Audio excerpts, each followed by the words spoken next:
Hi there and welcome back. I haven't been on here in like a month and it's been a while. So today this video is going to be about making your own waist bead strand. So you want to make a waist bead strand, but maybe this is your first time, or maybe you don't have a bead spinner and you want to, or maybe you do have a bead spinner and you just want to do a specific pattern or whatever. So today I'm going to show you guys how to do that. How to make a waist bead strand without using a bead spinner. So the first thing you're going to need is, this is the wide eye needle. This one's pretty long. I don't remember exactly how many inches long it is. And this is why it's called the wide eye. So you're going to need your wide eye needle first. Your thread. So this is the thread that I'm always talking about that I use now, that I got off of Fire Mountain Gems. It's like I think it's like a nylon poly mix or something like that. It's very, very strong, like very, very strong, and I love it.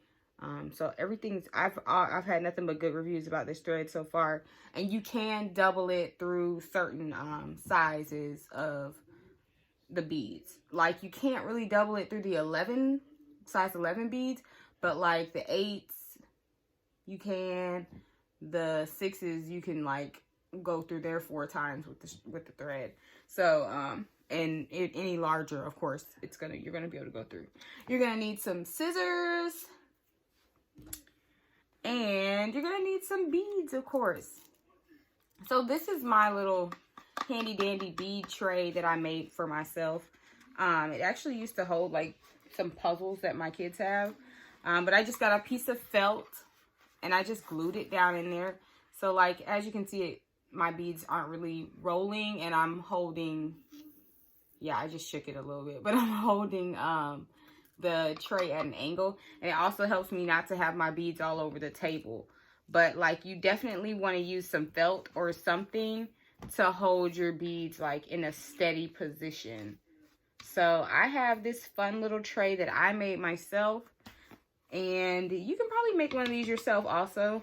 Mine has a lot of wear and tear on it though, because I've had it for quite some time. So today I'm going to be working with these colors right here. And I'm going to be stringing on. So the first thing I'm going to do is I'm going to roll out my thread. I typically like to roll out, and I think I've said this before in some other videos, either 60 inches or more of thread. So I just kind of pull and pull and pull until I feel like it's long enough. And the majority of these beads that I'm going to be using today are a size 6'0" beads. So I'm going to have to pull a lot of thread so that I can, I'm going to double this like that, but then I'm going to fold that in half, so it's going to be quadrupled. Yeah, so here we go. Pulling that, pulling that, pulling that. Then you're going to take your scissors and just cut the thread. So what I like to do with all of my strands, and I don't know if everybody does this, but if they do, then great. This is just a review. But I typically take a bead and put it through before I double it. And then I double the rest of the thread. So that bead acts as like a stopper at the end of my thread. So I'm going to bring it back. I want to make sure it's even. It's not even right now.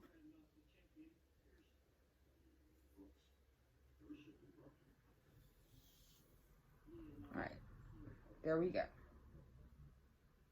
Now, it's even, and as you can see, I have quadrupled the thread. I don't know if y'all can see it. Maybe you can see it better. Oh, you can see it better with the back of my hand. I've quadrupled the thread.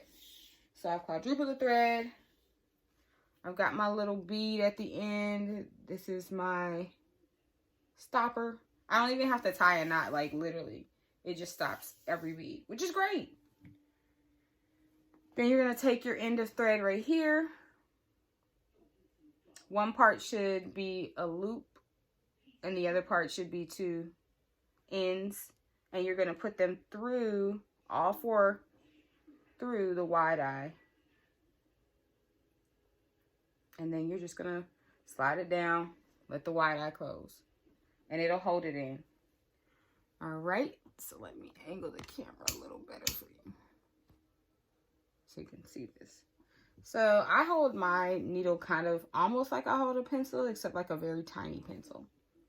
And then I hold mine close up at the tip. So, and this is how I do. So I will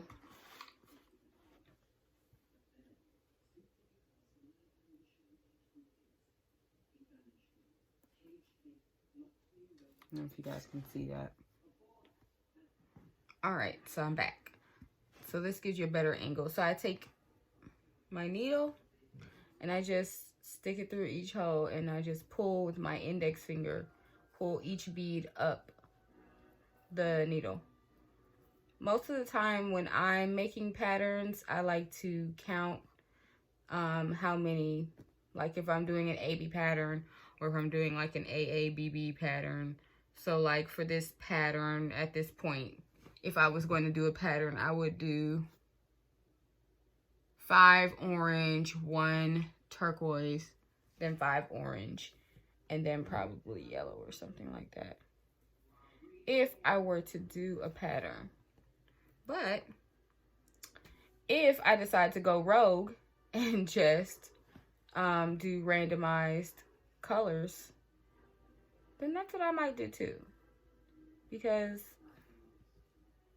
it's all really about like what you want to do and the experience that you're feeling when you make these beads. And I guess also about the intentions that you want to put into the strands. But it doesn't necessarily always have to be a pattern, because sometimes things don't always need that much order. And I think that's the beauty of waist beads. They don't always have to be in order to be beautiful. So now I'm getting some of these tiny beads. So I do have some size 8 yellow beads mixed in here. So this strand has a mix of all the beads, except my size 11 beads. I actually just gave those away. I was done with my 11s because they're very tedious and I really don't have the time to dedicate to them. So when you get the size 8s and you're putting them on here, it might get a little tight, but it will still slide down. So if you have any size 8s, while you're doing these, if you've already quadrupled your thread through, it should still slide on. 11s will not slide on. So if you're having issues trying to slide beads on, they're probably size 11. Or sometimes you get funky beads. Now I'm working with a Sheck bead right here, and Sheck beads are very consistent. So the hole on the inside of the bead is very consistent. A lot of times when I'm working with Chinese beads, I run into the issue where like the bead itself is a size 11, but the hole is very small and I can't get the needle and thread through the hole. So that typically happens when I'm working with Chinese beads. And right now I'm really trying to move away from Chinese beads because I really do love working with these Sheck beads. Like, it's the real deal Holyfield for me. But it is what it is.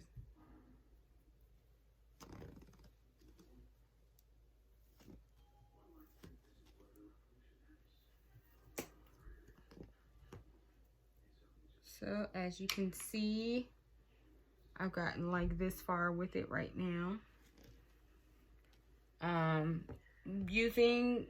Making waist beads with your straight wide eye needle can be a little time consuming, but I feel like it's also very therapeutic. Like, it's just taking time to kind of be quiet. I typically have on music, but for video purposes, I don't have on music right now. But like, and you just kind of can like vibe with yourself, think about your day, think about what you want to do in the future, you know, whatever. But that's what I like to do when I'm making them like this. It's some great quiet time. And I know, like, no matter what you do, like whether you're a parent or not, you might need some quiet time at the end of the day. Okay, so I just ran into the issue I was just talking about. And it was this bead right here. So this bead, the hole is actually very small. And this is a shake bead, which is surprising because usually their beads are very, very consistent. But it's all good.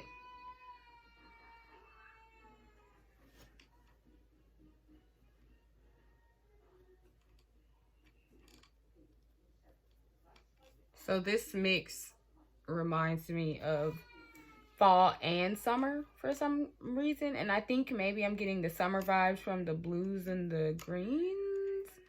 Possibly the yellows, but yellow is like a fall color too. But I have like a bright yellow mixed in, and I have like a mustard yellow.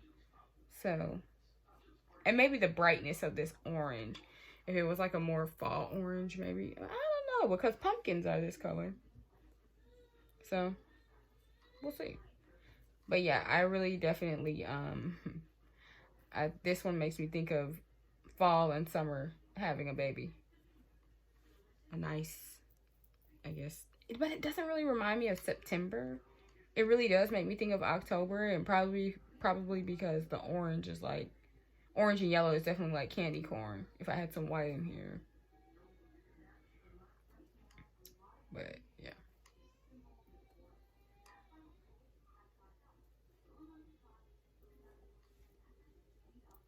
Now some people do, and sometimes even I'll do the technique where you just like scoop and pick up. And like sometimes that tends to work, but with the felt bottom, sometimes you'll pick up the felt and your needle like will get caught. Like you can't see this, but my needle is like caught in the felt right there. So that typically doesn't work if you're using felt as something to hold your beads in place. I mean, it'll work. I won't say it doesn't work. It will work, but it might get a little difficult at some point. Unless you just have very thick and are really good at just scooping and picking up. Because some people do that. And it does work out faster for some people when they do that. But like when I have to do that method, it typically works out better for me if I have like a high pile of beads. And I'm ready to do that. And as you can see, I ended up not going with making a pattern with this. But I could have. I really could have. Oh no.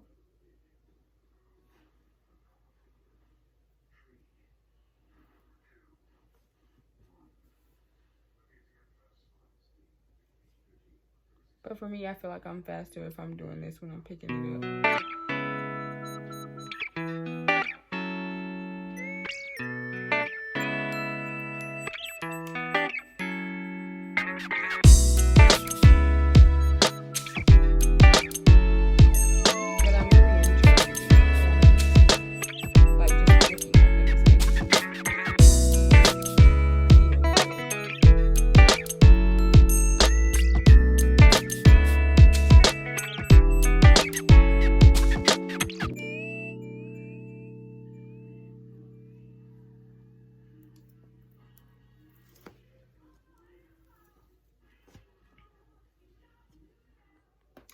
So this is where I am so far. This is looking like very pretty. Very summer and fall. Summer meets fall. And then the shake bead is just very consistent. And even though I have different size beads, you can still see the consistency, which I love. I love shake beads. So I'm gonna do a little bit more, and then I will show you guys the finished product.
All right, so I finished the strand, and here it is. I should do it how I do them on my pictures on my Instagram. Hold on. This is how I do it for my picture on my Instagram. I literally just wrap them around my hand a million times, or as long as they'll go. And then I always try and tuck that little extra piece of string, just like so it can be aesthetically pleasing. Ta-da! There it is. So it just really reminds me so much of that spring, I mean not spring, that summer and fall merger. Like, it's so pretty. But yeah, there she is. So yeah, that's all you have to do to thread your own waist bead strand. And then I'm thinking I'm gonna go like full-fledged, just all my strands are gonna be tie-on. I don't know. I still like to offer people a little bit of versatility, but I really feel like you get so much more out of your strands when you tie them on. But yeah, if you wanted to add a clasp onto them, all you would need to do would be to cut them, drop some of the beads off. You can tie the clasp on one end, and with this string, I actually haven't tied any clasp onto this string. So I'm not sure if I would need to burn this string or not. That's another reason why me putting clasp on, like, it's just a lot. It's just a lot. But yeah, so, and then you would do the same for the other end of the strand. Another thing is, I'm at 100, like over 100 followers here or subscribers here on YouTube. And that's a big deal for me. So, thank you guys so much for subscribing and watching all of these videos. I'm glad that I can help so many people to be able to make waist beads because so many women have interest in it. But I didn't know, and I only know this from what people tell me when they send me messages and on Instagram and on Facebook and stuff. I didn't know it was such a cutthroat world out there in the waist bead industry, and people weren't really willing to share like some of their secrets and stuff. But I definitely don't mind sharing. So if you have any questions about anything that I'm talking about, or just anything that you're running into issues with when you're making your waist beads, feel free to like leave me a message or a comment. I don't mind. It's probably easier to reach me on my Instagram because I'm on it more often than my YouTube. But definitely send me your questions. If I know, I'll give you the answer for sure. I'm not one to really withhold information. I really feel like it's enough people in this world that want waist beads that we all can eat. So I'm not going to stop you from being great. I really want everybody to do well in whatever it is that they do, as long as it's not harming anybody else or the earth or animals. Another fun fact, I started a podcast. Now, my podcast does not talk specifically about waist beads because I just don't know how I could keep that going like that. But I mean, like, not like if it was just about waist beads, but if it was about like feminine wellness and all that good stuff, then yeah, I definitely could. But my podcast is about my journey as a small business owner and an entrepreneur and just like an overall creative.